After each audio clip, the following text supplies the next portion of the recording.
योगीजी नमस्ते. उमेश घोंगडे बोलतोय बखर लाईव्ह मधून. अरे दादा, हां बोला सर. येस. काही नाही, तुम्ही बार्शीला गेला. आमदार राजेंद्र राऊत आणि मनोजदादा जरांगे यांच्यामध्ये जो काही सध्या वाद सुरू आहे एकमेकांबद्दल जे बोलतायत, हो. तर त्या संदर्भात काही मध्यस्थी करायचा प्रयत्न तुम्ही करत असं कळालं म्हणून मी आपल्याला फोन केला. ते काय झालं, राजेंद्र राऊत साहेबांचं आणि मनोजदादांचं व्यक्तिगत असं दोघांच्या मध्ये काय नव्हतं वाटतं. या काही चळवळीच्या लोकांनी संदर्भात. बरोबर. काही लोकांनी गैरसमज निर्माण केले आणि ते एकमेकांच्या विरोधात बोलले. ओके. पण आता मनोजदादा तर आपल्या समाजाचे सर्वोच्च नेते आहेत, मराठा समाजाचे. बरोबर. तिथं विषयच नाही, त्याला काय पॅरलल कोणीच नाही. बरोबर. पण राजेंद्र राऊत साहेबांचं बार्शीमध्ये काम आहे, त्यांचं राजकारण हे मराठ्यांच्या अनुषंगानं जास्त आहे. बरोबर. आणि दोन चांगल्या माणसांमध्ये विनाकारण वाद होऊ नये असं मला वाटलं. मी माहिती घेतली आणि काय फक्त किरकोळ कारणावर हे सगळे मतभेद वाढत गेले. बरोबर. बरोबर. बरोबर. ते काल संध्याकाळी मनोजदादांच्या टीम सोबत बोललो होतो, नंतर राऊत साहेबांमध्ये बोललो. मग त्या राऊत साहेबांनी तर पूर्ण ऐकले. मनोजदादा या एकमेकाच्या विरोधात हे दोघांनी बोललं नाही. बरोबर. मग बरोबर. बार्शीमध्ये जाऊन राऊत साहेबांच्या सभेत सहभागी नोंदवला मी. आणि बरं. आता कधी मनोजदादांच्या इकडे आज सकाळी का?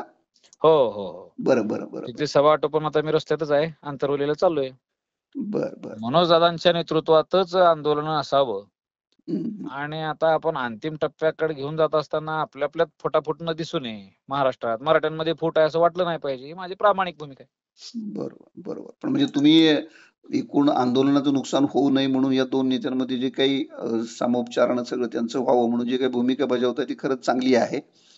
पण मग आज आमदार राऊतांची जी सभा झाली किंवा त्यांनी जे आंदोलन सुरू केलं तिथं तुम्ही भेट दिली, तर मग ते नेमकं काय म्हणाले आज या दोघांच्या संदर्भानं?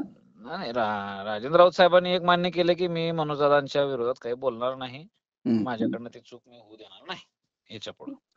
आता दुसरे काय त्यांची भूमिका जी आहे ते पण समाजाला पटण्यासारखी आहे की बाबा एकदा दूध का दूध पाणी का पाणी करा, एकदा अधिवेशन बोलवलं पाहिजे.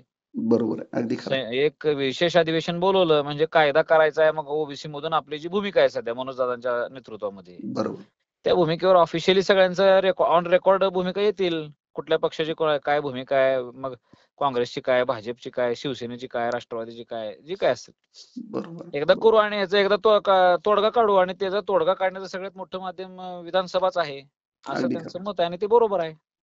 आणि ह्या भूमिकेला सुद्धा समाज म्हणून आम्ही पाठिंबा देणं आवश्यकच आहे ना. अगदी खरं. अधिवेशन बोलवायला काय अडचण आहे? जरांगे पाटील रस्त्यावर लढायला लागले, त्यांनी सभागृहात जर लढा उभा करत असतील तर त्याला पाटील सुद्धा पाठिंबा देतील असं मला वाटतंय. येस. पण मग आता तुम्ही राजाभाऊंना भेटून जरांगे दादांना भेटायला निघालात? हो, मनोजदादांच्याकडे चाललो. ओके. त्यांना पण तुम्ही हीच भूमिका सांगणार? मनोजदादांनी तर काय त्यांनी पण टाळलंच बोलायचं. ओके. म्हणजे काल तुम्ही जे काही निरोप दिले दोघांना त्याचा परिणाम म्हणून आज सकाळीपासून थोडंसं विरोधात ते बोलले नाहीत. ओके. दोघांनीही मान ठेवलाय. Yes yes. मी कार्यकर्ता तळमळीचा कार्यकर्ता आहे असं दोघांनाही माहिती आहे. Yes yes.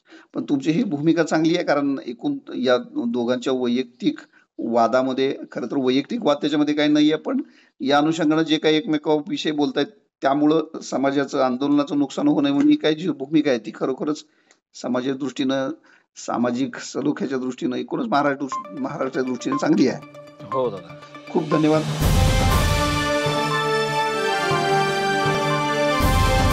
समाजकारण, प्रशासन आणि राजकारणातल्या अचूक विश्लेषणासाठी बखर लाईव्हच्या सोशल मीडिया प्लॅटफॉर्म्सना लाईक, फॉलो आणि सबस्क्राईब करा.